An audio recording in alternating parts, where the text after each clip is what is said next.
Good morning বন্ধুরা, তোমরা সবাই কেমন আছো? আজকে দেখো একটা ইন্টারেস্টিং ব্লগ নিয়ে চলে এসেছি। তো আমি আমার দুই মায়ের সাথে পিঠা বানাচ্ছি। তো আমি আমার শ্বশুর বাড়িতে আমার শাশুড়ি মায়ের সাথে নবান্ন বানাচ্ছি। তো এদিকে দেখো আমি জলের মধ্যে চিনি দিয়ে দিলাম। তো চিনি দেওয়ার পরে তারপরে আমরা এখানে নবান্ন বানাবো। আর এদিকে দেখো চাল রয়েছে, আর এদিকে দেখো জলের মধ্যে চিনি আমি ভিজিয়ে রেখেছি। এদিকে দেখো আমার শাশুড়ি মা নারকেল কোড়াচ্ছে। তারপরে এদিকে না এত চাল না বাটা সম্ভব না। এখনকার দিনে দেখো সবাই চাল বাটতে পারে না, সবাই বাজার থেকে গুঁড়ি কিনে নিয়ে আসে। আর এতটা চাল বাটা সম্ভব ছিল না। প্রথমে আমরা বেটেছিলাম কিছুটা, কিন্তু অনেকটা সময় লেগে যেত আর দুজনে পারতামও না। তাই আমি কি করেছি যে প্রথমে মিক্সচারে কিছুটা গুঁড়ি করে নিয়েছি। বেশিরভাগটাই 80% মিক্সারে গুঁড়ি করে নিয়েছি, আর বাকিটা এই শিলনোড়াতে আমি আর আমার শাশুড়ি মা বাটছিলাম।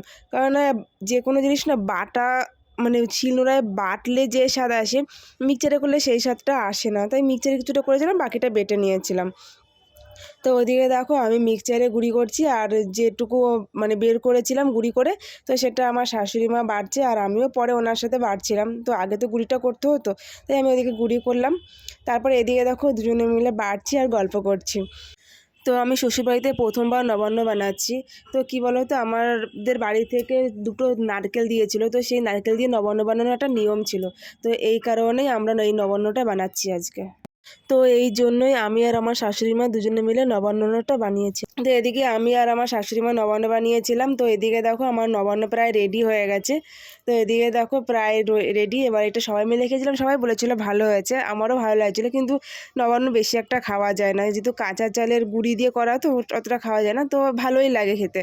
তারপরে দেখো এইটা হচ্ছে পৌষ মাসে 2 দিন আগে করা।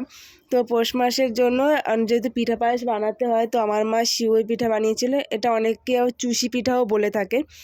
তো এদিকে দেখো মা ওদিকে দুধ গরম করেছে, আর দুধটা ফুটে উঠবে যখন, তখনই এই পিঠেটা দিয়ে দেবে। তো এদিকে দেখো মা এটা কাটছিল, আর আমি এটা লম্বা লম্বা করে করে দিয়েছিলাম। তো আমি এরকম ছোটো ছোটো করে কাটতে পারি না, চেষ্টা করি, অতটা হয় না, অনেকটা লেট হয়ে যায়। তো ওটা মাই করেছিল, আমি শুধু লম্বা লম্বা করে দিয়েছিলাম। তো এদিকে দেখো দুধটাও গরম হয়ে গেছে, আর মা ওদিকে দিচ্ছি। তারপরে আমিও একটু দেখছিলাম, বেশ ভালো লাগছিলো। দেখো কত সুন্দর লাগছে না দেখতে, যেন লম্বা লম্বা চাল। আমার তো ওরকমই লাগছে। তো আমি এটা হাত দিয়ে একটুখানি কিছুক্ষণ ঘাটলাম, ঘাটার পরে আমিও একটু ওর মধ্যে দিয়ে দিলাম কড়াইতে। তো দেখো কত সুন্দর না, কি সুন্দর করে কাটা হয়েছে, দুদিকটা সরু আর মাঝখানটা হালকা মোটা।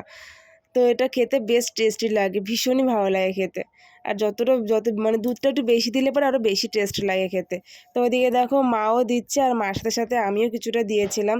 তো চলো সেটা তোমরা দেখতে থাকো।